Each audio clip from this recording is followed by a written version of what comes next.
Students, आज का हमारा टॉपिक है अटेस्टेड, अनुप्रमाणित। किसी दस्तावेज या विलेख के अनुप्रमाणित होने का आशय उसके निष्पादन का साक्षी होना है, या यूँ कहें कि निष्पादक ने उस पर हस्ताक्षर स्वैच्छिक रूप से किए हैं। यदि कोई दस्तावेज अनुप्रमाणित है तो यह समझा जाता है कि उसके द्वारा किया गया अंतरण स्वतंत्र और स्वैच्छिक है। देखिए, यदि कोई दस्तावेज अनुप्रमाणित है तो वह इस बात का साक्ष्य है कि निष्पादक ने उस पर हस्ताक्षर बिना किसी असम्यक असर या अनुचित प्रभाव के, बिना किसी धोखे या कपट के, बिना किसी डर या जबरदस्ती के किए हैं। निष्पादित अटेस्टेड की definition section 3 transfer property act में दी गई है। जब एक्ट 1882 में बना तो उस वक्त ये डेफिनेशन नहीं थी, लेकिन 1926 में अमेंडमेंट एक्ट के जरिए इस डेफिनेशन को ऐड किया गया और 1927 में इस डेफिनेशन को भूतलक्षी प्रभाव से लागू किया गया। देखिए, अटेस्टेशन स्वयं जो निष्पादक है वो अनुप्रमाणक साक्षी नहीं हो सकता, लेकिन संपत्ति में जो हितबद्ध व्यक्ति है लेकिन जो निष्पादक नहीं है वह अनुप्रमाणक साक्षी हो सकता है। सेक्शन 3 में जो डेफिनेशन दी गई है उसको एक बार देख लेते हैं। सेक्शन 3 में डेफिनेशन दी गई है, उसके 5 एसेंशियल एलिमेंट्स हैं जो यहाँ पर दे रखे हैं। पहला, कम से कम 2 अनुप्रमाणक साक्षियों का होना आवश्यक है। अटेस्टेड के लिए, अनुप्रमाणित किसी दस्तावेज के अनुप्रमाणित होने के लिए पहला है कम से कम 2 अनुप्रमाणित साक्षी का होना आवश्यक है, और दोनों में से प्रत्येक ने निष्पादक को उस दस्तावेज पर अंगूठा या हस्ताक्षर लगाते हुए देखा हो, या अथवा निष्पादक की उपस्थिति में किसी अन्य व्यक्ति को अंगूठा या हस्ताक्षर लगाते हुए देखा हो। तीसरा, निष्पादक से उसके हस्ताक्षर या अंगूठे की निशानी की या अन्य व्यक्ति ने जो अंगूठा या हस्ताक्षर लगाया है उसकी व्यक्तिगत अभिस्वीकृति प्राप्त कर ली हो। थर्ड पॉइंट ये कह रहे हैं कि प्रत्येक साक्षी ने, जो अनुप्रमाणक साक्षी है जो कम से कम 2 होने चाहिए, प्रत्येक साक्षी ने निष्पादक की उपस्थिति में उस पर हस्ताक्षर कर दिए हों। और चौथा, कि जो हस्ताक्षर किए हैं वो साक्षी की हैसियत से किया जाना अनिवार्य है, या तो साक्षी की हैसियत से किए करें या फिर अनुप्रमाणन के उद्देश्य से करें, और लास्ट में इसका कोई प्रारूप नहीं होता। अब वापस देखते हैं। पहला है कम से कम 2 अनुप्रमाणक साक्षी, यानी कि यदि एक अनुप्रमाणक साक्षी है तो वह निष्पादक या निष्पादन किया गया दस्तावेज वैलिड नहीं माना जाएगा। ठीक है, कम से कम 2 अनुप्रमाणक साक्षी, ज़्यादा भी हो सकते हैं। दोनों में से प्रत्येक ने निष्पादक को हस्ताक्षर करते हुए या अंगूठा लगाते हुए देखा हो। देखिए, इस पॉइंट का मतलब यह है कि निष्पादक की पहचान करना अनिवार्य है, यानी कि जो अनुप्रमाणन साक्षी है वह पहचानता है कि निष्पादक यही व्यक्ति है जिसने दस्तावेज को निष्पादित किया है। देखिए, इसके संबंध में प्रिवी काउंसिल का एक वाद है 1930 का, कुंदन लाल वर्सेस मुशर्रफी बेगम। यहाँ पर निष्पादक की पहचान के संबंध में ये वाद है। 1930 में प्रिवी काउंसिल ने निर्धारित किया कि पहचान चेहरा देखकर ही नहीं, उसके हाव भाव, उसकी आवाज़ से भी की जा सकती है।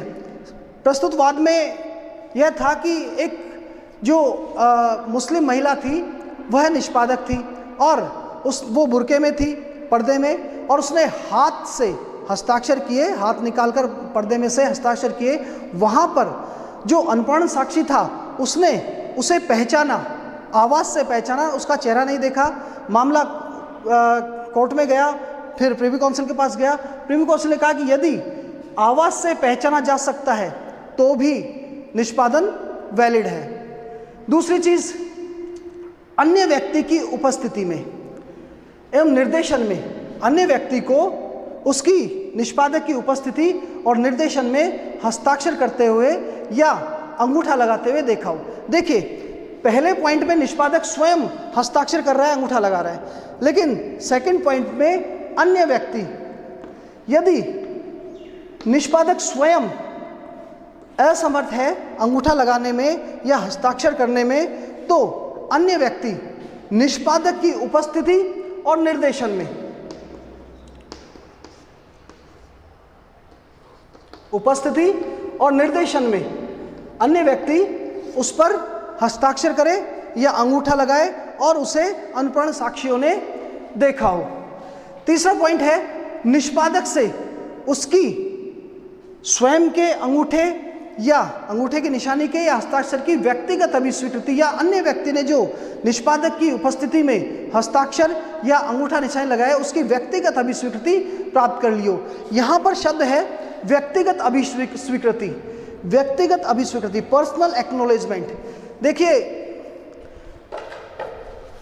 इस संबंध में एक रिपोर्टेड केस है Rao Ganga Prasad versus स्तूरी Singh 1960 supreme Court का, 1960 सुप्रीम कोर्ट का।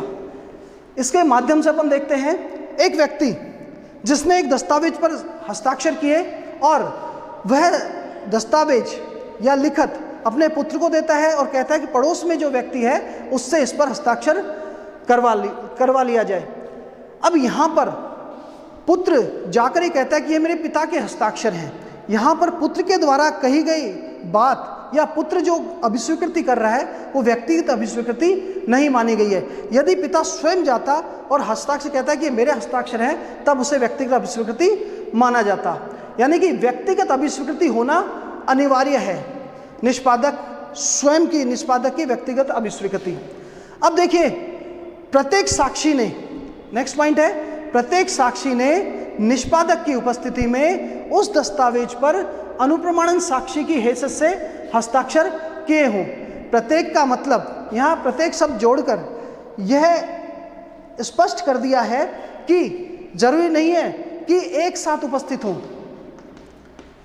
यानी कि अनुप्रमाणन साक्षी यदि उस पर हस्ताक्षर कर रहे हैं लिखत पर, तो एक साथ किया जाना आवश्यक नहीं है, वो अलग अलग उपस्थित होकर, लेकिन निष्पादक की उपस्थिति में हस्ताक्षर करेंगे। हस्ताक्षर जो हो निष्पादक की उपस्थिति में होगा।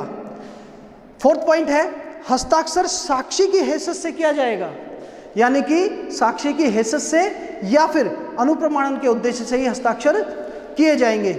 देखिए एक व्यक्ति यदि रजिस्ट्रार की हैसियत से साइन करता है तो उसे अनुप्रमाणन साक्षी नहीं माना जाएगा। स्वयं निष्पादनकर्ता निष्पादक की हैसियत से साइन करता है तो उसे अनुप्रमाणन साक्षी नहीं माना जाएगा। इस संबंध में 1968 का एक केस है, रिपोर्टेड केस सुप्रीम कोर्ट का, Kumar Harishchandra versus Bansidhar, year 1968 Supreme Court. इसमें सुप्रीम कोर्ट ने यह निर्धारित किया कि जो व्यक्ति रजिस्ट्रार की हैसियत से साइन कर रहा है वह अनुप्रमाणन साक्षी नहीं है। लास्ट में है अनुप्रमाणन का कोई विशिष्ट प्रारूप नहीं होता, लेकिन एक बात अनिवार्य है, अनुप्रमाणन कब किया जाएगा? जब पहले निष्पादनकर्ता ने उस दस्तावेज का निष्पादन कर दिया हो, यानी कि निष्पादक के हस्ताक्षर या अंगूठा निशानी के पश्चात ही अनुप्रमाणन साक्षी उस पर दस्तावेज पर साइन करेंगे। देखिए यहाँ पर इंग्लिश लॉ और इंडियन लॉ में थोड़ा सा डिफरेंस है। ये दो पॉइंट है हमारे पास जिसमें इंडियन लॉ और इंग्लिश लॉ में विभेद किया गया है। यहाँ पर व्यक्तिगत अभिस्वीकृति का जो कंसेप्ट है वो इंडियन लॉ में है। इंग्लिश लॉ में व्यक्तिगत अभिस्वीकृति नहीं, डायरेक्ट फिजिकली सिग्नेचर, सामने सिग्नेचर करना अनिवार्य है। वहाँ पर व्यक्तिगत अभिस्वीकृति को मान्यता नहीं दी है इंग्लिश लॉ में, जबकि इंडियन लॉ में व्यक्तिगत अभिस्वीकृति को मान्यता दी है। दूसरा पॉइंट कि दोनों जो साक्षी हैं इंग्लिश लॉ में वो एक साथ उपस्थित होकर हस्ताक्षर करें निष्पादक की उपस्थिति में, जबकि भारतीय विधि में यह दे रखा है प्रत्येक साक्षी ने निष्पादक की उपस्थिति में हस्ताक्षर कर दिए हों। अर्थात एक साथ उपस्थित होना अनिवार्य नहीं है, बल्कि वो अलग अलग उपस्थित होकर भी निष्पादक की उपस्थिति में हस्ताक्षर कर सकते हैं। तो ये 5 आवश्यक बातें हैं जो किसी भी दस्तावेज को अनुप्रमाणित बनाती है। धन्यवाद।